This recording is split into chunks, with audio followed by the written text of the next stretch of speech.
Well, it's a privilege to be here to speak to you. I've been privileged to have lived and worked in Swaziland for the past 6 years with my wife and family, establishing the work of Challenge and Bulembu Ministries. They have a unique relationship together, producing hope for a nation and life for a town called Bulembu. Our vision basically is to restore, it's ambitious, but it's to restore a derelict mining town into a vibrant, self-sustaining community by the year 2020, so that's our 2020 vision, and nurture a new generation of leaders. Take a look at this short clip that communicates the desperate situation in Swaziland, but the hope that Bulembu offers.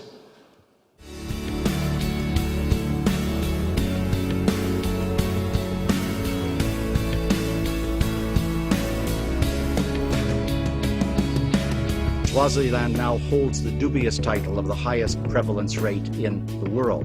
The jump in prevalence in Swaziland was from 3.9% in 1992 to 38.6% in 2002. That's an increase of 900%. What is to become of this lovely little country?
Okay, so Swaziland is faced with a dreadful plight. You can see the stats: a child population with no hope, no parental care, and living on less than $1 a day.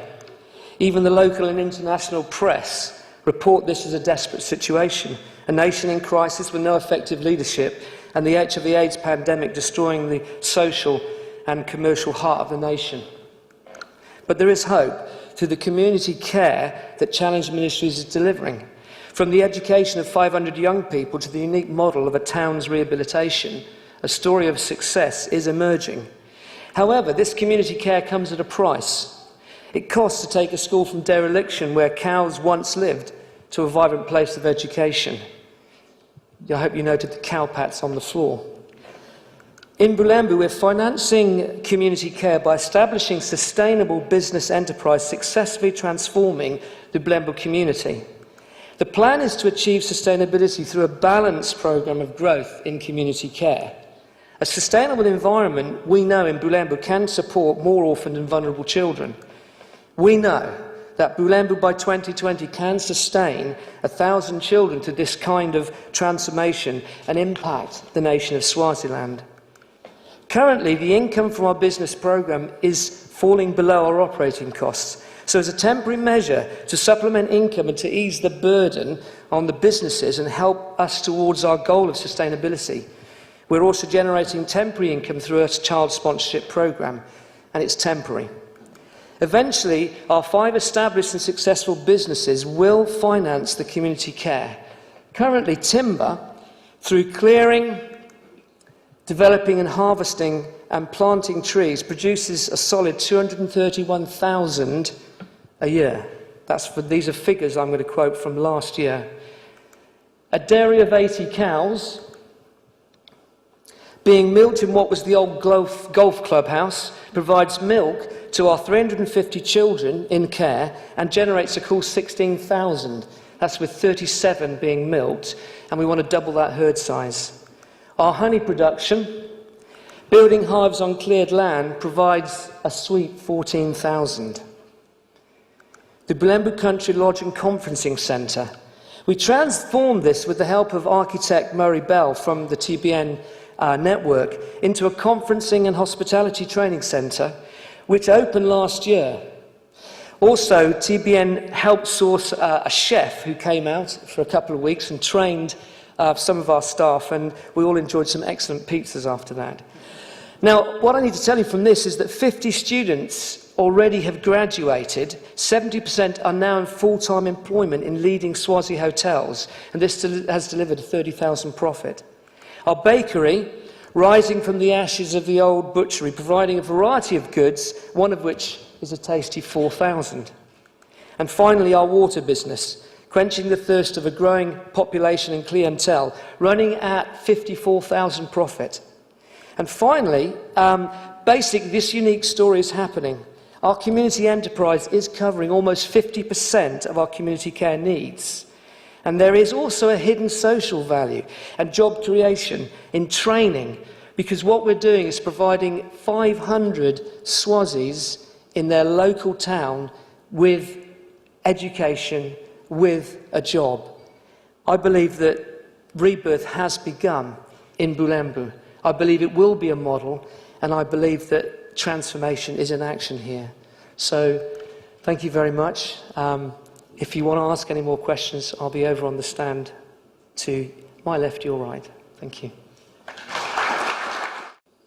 Hi. Oh.